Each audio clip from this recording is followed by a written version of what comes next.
Hello there and welcome to today's vlog. As always, I'm so grateful when anyone chooses to spend a few minutes with me. So welcome and thank you.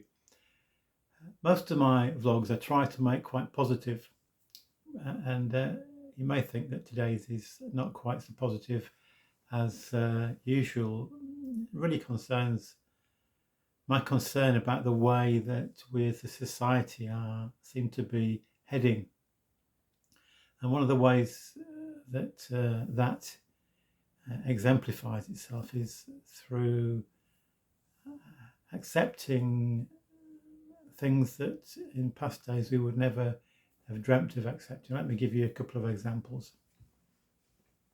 Sue and I like watching the program Dragon's Den, where people, aspiring business people or people with businesses who want to progress their business, come and give a presentation for business tycoons with a hope that they'll get some money and some support to grow their business.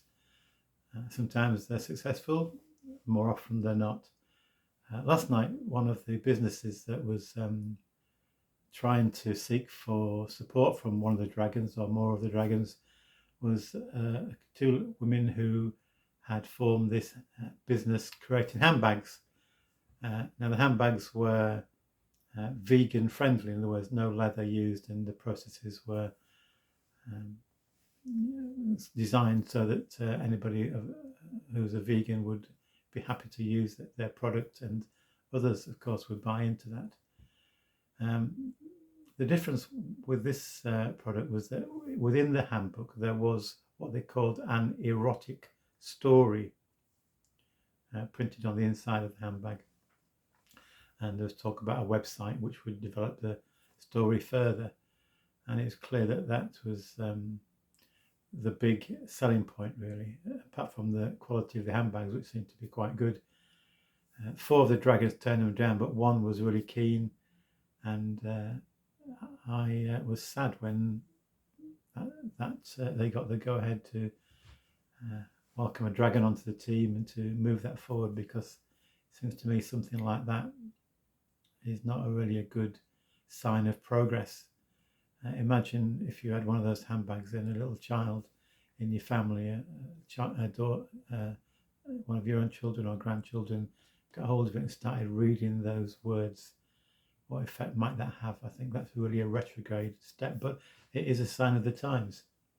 Another example I could give you, one of the programs Sue and I watched a little while ago, I think on Netflix, was an American program called Designated Survivor.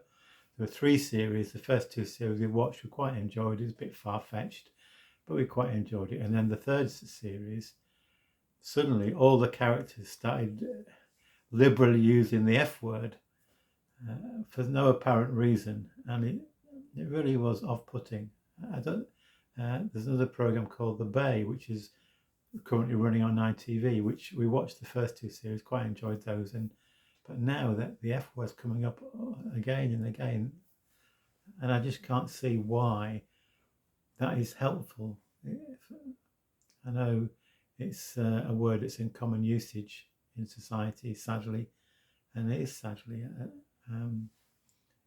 Again, it's perhaps a sign of the times that we one time we'd be shocked by that, but now we as a society just seem to accept it. And perhaps there's just 2 instances of why I'm sad about the way society seems to be heading, and I could give lots of other examples. So it seemed appropriate when I was reading this morning. I'm reading through, as I've mentioned before, the Message version of the Bible. And I just got today to the book of Leviticus, which is notoriously hard going because it deals with lots of laws and ways of doing things, instructions given through Moses to the people. But in the introduction to the book that Eugene Peterson gives, he's the author of the Message, talks about Leviticus helping us to grow in knowledge of God, but also in holy living. As God is holy, we are called to live holy lives, God-honouring lives. And he quotes from his translation of Paul's letter to the Romans, chapter 12, which I think is really interesting and appropriate. So I'm going to read to you that, the first couple of verses of Romans chapter 12. So here's what I want you to do, God helping you. Take your everyday, ordinary life, your sleeping, eating, going to work and walking around life, and place it before God as an offering. Embracing what God does for you is the best thing that you can do for him. Don't be so well adjusted to your culture that you fit into it without even thinking. That's really important, isn't it? Don't be so well adjusted to your culture that you fit into it without even thinking. Instead, fix your attention on God. You'll be changed from the inside out. Readily recognize what he wants from you. Quickly respond to it. Unlike the culture around you, always dragging you down to its level of immaturity, God brings the best out of you, developing well-formed maturity in you.